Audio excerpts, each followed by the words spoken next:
Hi, welcome to the Revolutionizing Revenue podcast with RecVue, and I'd like to welcome and thank you for joining us, Lily Varon from Forrester. As an introduction, Lily is senior analyst with Forrester, focusing, I guess, mainly on the payments and the billing technology and other aspects. So let me hand it over to you, Lily, to introduce yourself and to introduce Forrester. Oh, well, thank you for having me. I'm super excited to be here. I've been with Forrester a long time, and I've always been on the team at Forrester that writes about digital business. So we do research and consulting on how to operate, how to run, what technologies will help you run a digital business. And my focus, as you said, is on billing and on payments technology. And if you would have told me that like VPs of e-commerce would be calling us and saying, wait, I think I need billing technology, or, help me understand payments. Payments is mission critical to my business. I almost wouldn't have believed you, right? Because at the time it was all about product catalogs and optimizing kind of the organization.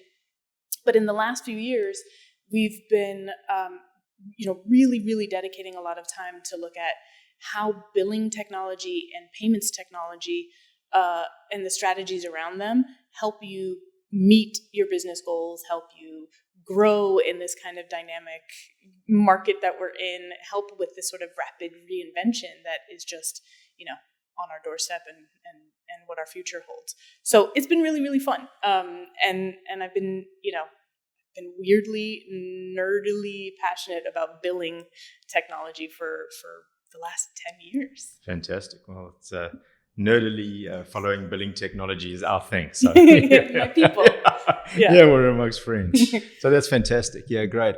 So just to introduce the concept of what this, the framework, I guess, of what this podcast will be about is the idea I think that we'd had was to break it up into 4 chapters.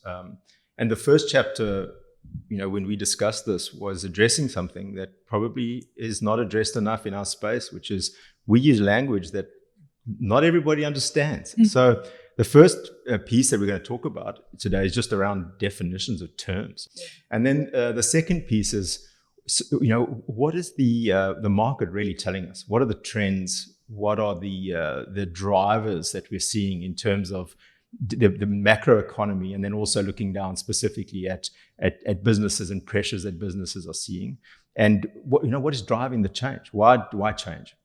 The third piece is then, what are the challenges that come out of those drivers? So what are the big obstacles that companies, and specifically enterprise companies, are seeing in terms of this drive to monetization? And we'll have covered off hopefully by then what monetization means, right? But what monetization in this modern economy, and then we'll finish up with the values. So so what are the benefits of making the change? Why not just stay the same as we are?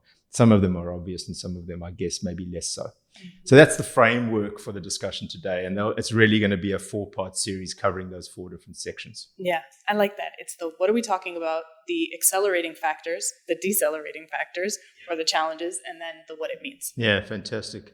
And then in terms of your view of some of the identities that have come out of the market, I guess, and how they dovetail into this piece that we spoke about, which is, what are we really talking about? What do these definitions mean? The concept of monetization. So, my view is monetization is fairly obvious. I know that a lot of players have taken ownership of the phrase. The reality is that it's been around forever, but the trend probably kicked up in the 60s and 70s in terms of this principle of saying, well, we have an item, we have a service that we provide, and we want to turn into cash. I mean, it's just fairly obvious, isn't mm-hmm. it? But the concept of monetization being more agile really turns to the fact that we have an idea today that we'd like to turn into cash as soon as possible. Mm-hmm.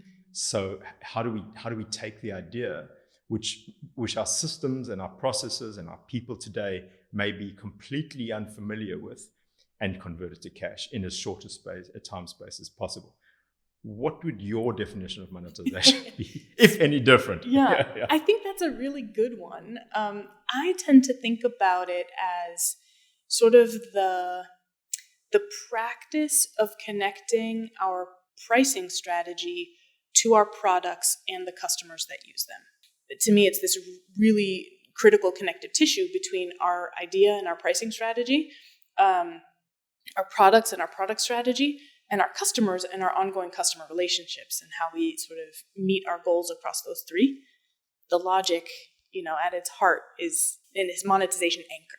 That's really interesting, because I think bringing the customer into it is obviously everything, because that's the objective, is to satisfy some sort of customer need. So that's really important. But I guess the question is it, what's the blend between process, technology, and people? The technology was kind of the first wave. Yeah. So I think that gap that we were talking about, that folks were looking for, it was something that would do more than just manage the clock, right? More than just say, time to fire off that payment again. It was this sort of software focus to keep a more sophisticated kind of, let's say, calculator or a listening engine running, with this understanding of recurrence, right? And an entity that is a customer, an entity that is a product, an entity that is an account, whatever it might be. So there was this very, very software-focused, very technology answer to our existing process in the early days. And I'm talking sort of 2010s, maybe 2012-ish. From there, I think it started to become much more about process and frankly, optimization at that point. It's sort of like, okay, now that we have the appropriate business logic, we've maybe freed up some people, but mostly, we're figuring out how to optimize those customer relationships.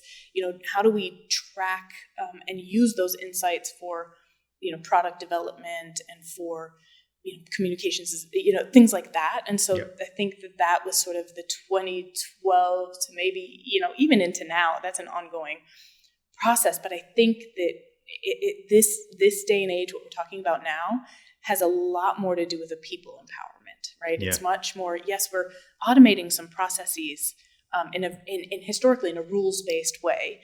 And now we're integrating, much more machine learning, perhaps sort of artificial intelligence in pockets. And we're thinking about not only that, but the user experience, that business admin.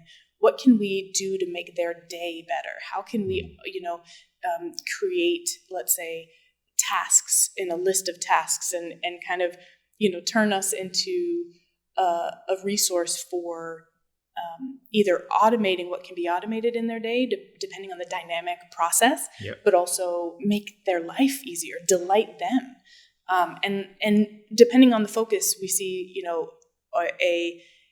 industry specializations. That's why we're starting to see, this kind of how do you focus as a vendor, as a technology provider in that regard, to be able to understand that user really well and get to that place. Yeah. So we're starting to focus more on the people today, and the businesses, I think, are also recognizing that, okay, we've got maybe we've got good technology, but we're reinventing. Our business model is changing. Our ideas keep coming.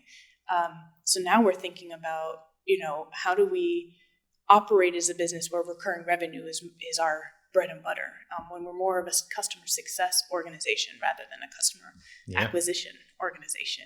That fundamentally shifts big things about how we operate. And so I think the people piece is kind of falling into place now. Yeah, it's interesting because so we have the kind of the customer driving the demand of change. We have the technology space, which is catering to that change, but you're now introducing the user experience as a service provider or a product provider. Yeah, and there's all the design best practice, user-centric design, all of these. I mean, convergence is the name of the game, right? Yeah. So all of these things are coming together, but in really exciting ways to be able to really facilitate the kind of agility, to use it. Maybe we can have like a bingo card of the terms that we use, but to facilitate these kinds of changes that need to happen, and also knowing what changes need to happen. What kind of insights can we deliver to help drive the next best idea? So that's where that virtuous cycle comes in, right? In defining this category, it's okay. In the past, it was really about just getting the job done of our ideas today, our business model today. Now we're thinking about, okay, And with recurrence in our DNA, what's next, and how do we help generate that idea, right, or the next best action, etc. Yeah, because it's interesting, and I guess the context of all of this is on this movement and this evolution of business to cater for a change in demand. So it starts with the customer demand. Often it's come out of the business to consumer side, influencing B2B. And now suddenly we need to move from selling products to selling services, which is really cliched, I guess. But that then drives complexity. So there are two other areas that I think are worth defining. The one is, what are we talking about when we talk about the movement from selling products to service? Whether it's talking about a service economy, or whether it's talking about the kind of anything as a service or everything as a service. And the second piece is we often see complexity that comes out of that. So when we're talking about complexities, what are we talking about? Okay, well, the complexity question is my absolute favorite. It is my biggest pet peeve because we hear about simplifying complexity. We handle complex scenarios. We handle complex, businesses. We are designed for, but complexity it's a subjective term. It depends on where you're standing. If you're a business based on one-time sales, one-time transactions, a subscription is wildly complex.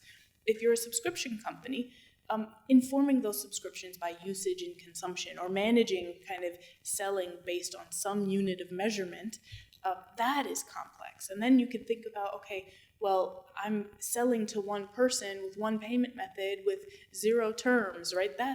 That is one thing. But then when you layer in account hierarchies and rules around payment responsibility and maybe shipping responsibility and maybe geography, when we think about the complexities of our businesses, there's a huge scale there.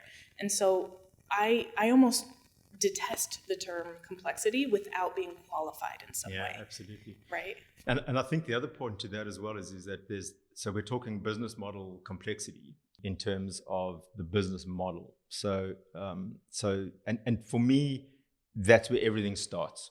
So even though we want to talk about our fantastic technology, it's worthless unless we go back to what the business model is and what the evolution of that business model needs.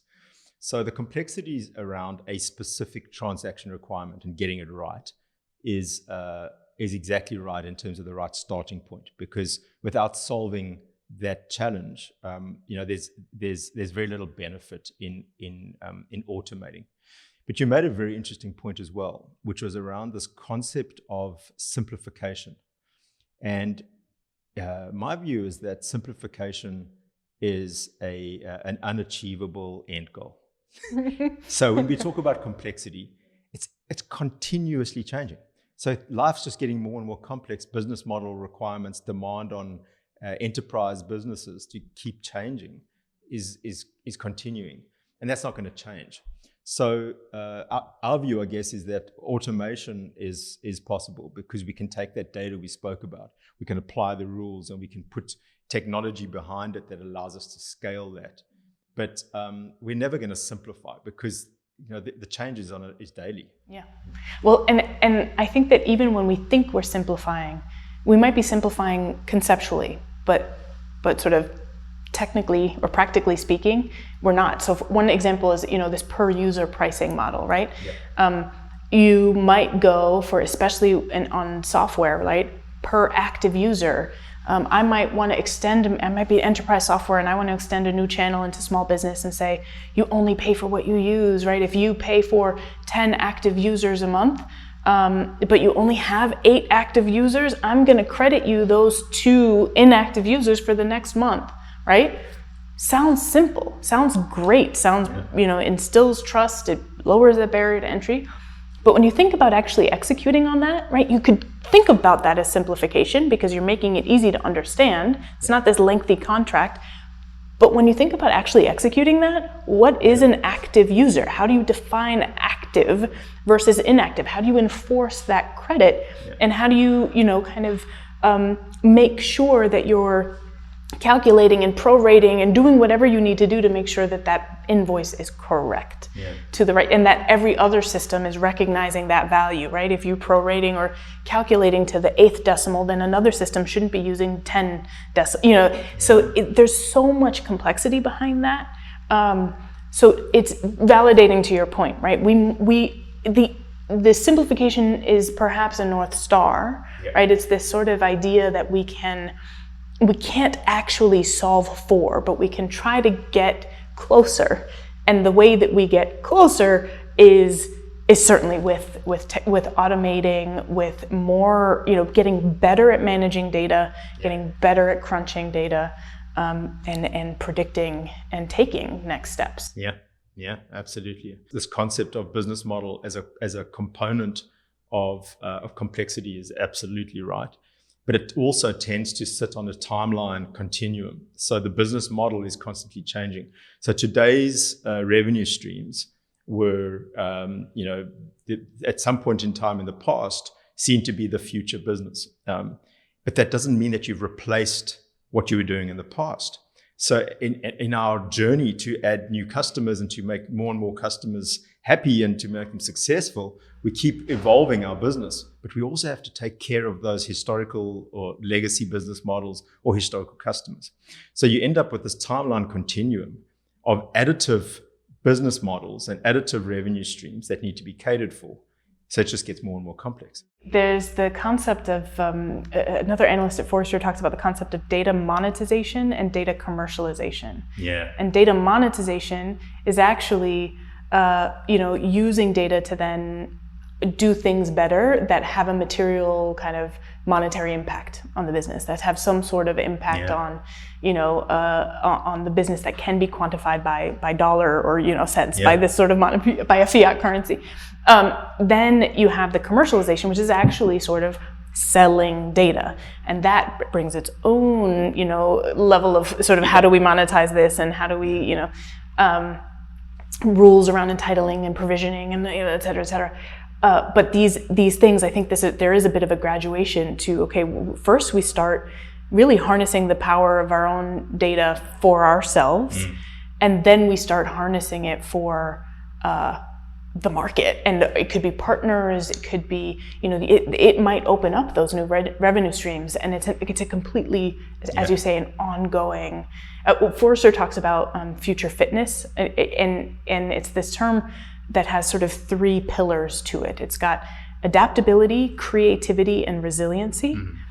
And essentially it's, we're saying, okay, we've talked about digital transformation for ages, but transformation kind of assumes an endpoint, and why? It misses the why. Why are we doing this? And I think that the future fitness framework is a really wonderful, as soon as I sort of define these things, people start nodding, because this is what we need. We need adaptability. We need to be able to kind of configure and reconfigure all of these business concepts.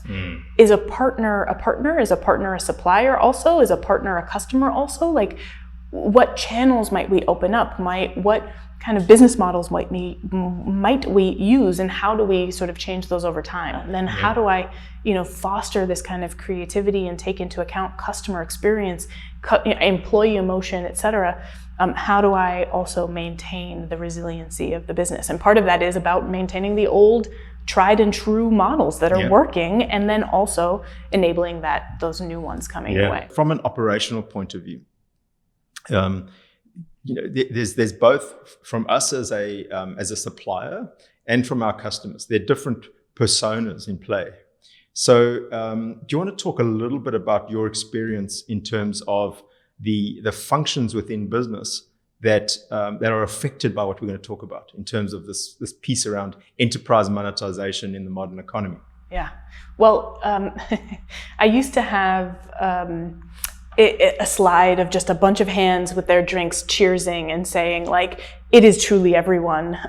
Because so at its core, I think that there's been 2 really core driving functions within the organization for a technology solution for monetization, let's say creativity or adaptability. The finance organization and the IT organization, right? But they've been focused on resiliency. They've been focused on compliance. They've been focused on certainly sort of stopping the bleeding, as it were, to Yep. The inability to kind of recognize revenue, the inability to get these bills out, to run a bill cycle without spending the entire month doing it. These are still core buyers, core parts of the organization. But in addition to that, we're starting to see a lot more sales interest and product interest, because and business side, let's say, interest, because those leaders are thinking about go-to-market agility, go-to-market flexibility, enabling the kind of creativity. But even again, stopping the bleeding. If they have systems that can't even send out a auto renewal notice, right? They're leaving tons of money on the table. Yeah. Or an auto renewal, so interrupt you, an auto renewal with some type of CPI or inflationary increase attached to it. So. Exactly, right? With the logic behind it to kind of maximize that revenue opportunity. Yeah. So we see a ton of that. And then it's also about sort of unifying kind of processes. So we talked about sort of people and process.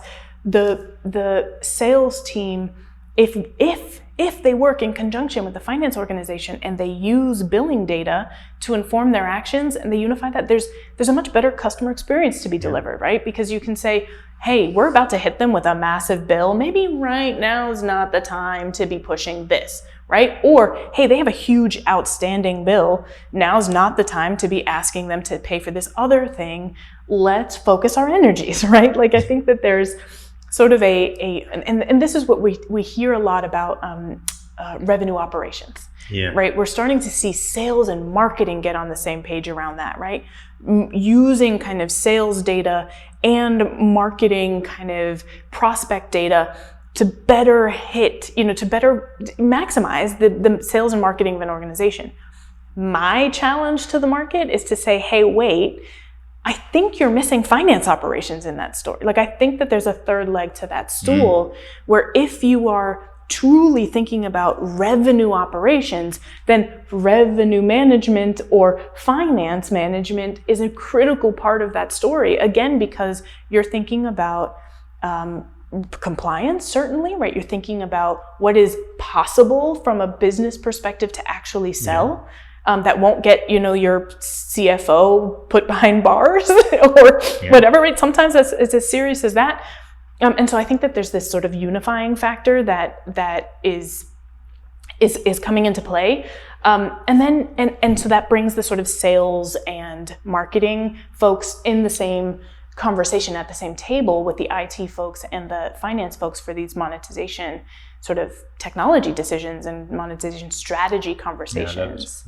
Yeah, I love it. And I think the other concept, just to add in there around product, is that product is now potentially an aggregate of third-party products plus our products as an organization, which we are billing as could be a single line item, could be a bill of materials, but it's actually this aggregation of different products and services. So when we as you know, this podcast series is called Revolutionizing Revenue.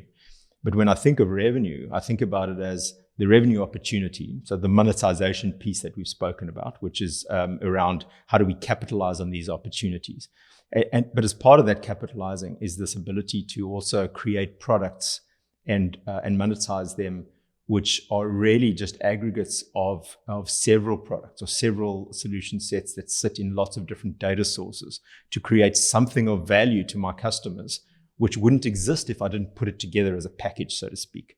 So but under the revenue umbrella, it's everything around, kind of taking the idea and turning it into cash. But the flip side of that is if I'm creating these complex products, there's also a revenue share. So the second part of the revenue piece is how do we share that revenue, whether it's commissions, margins, rebates, whatever the case may be. At the same time as calculating that transaction line, I've probably got to think about who I'm paying, or who I'm giving something to for this transaction piece. And then your point now, which was the third piece of this kind of revenue umbrella, which is recognizing the revenue.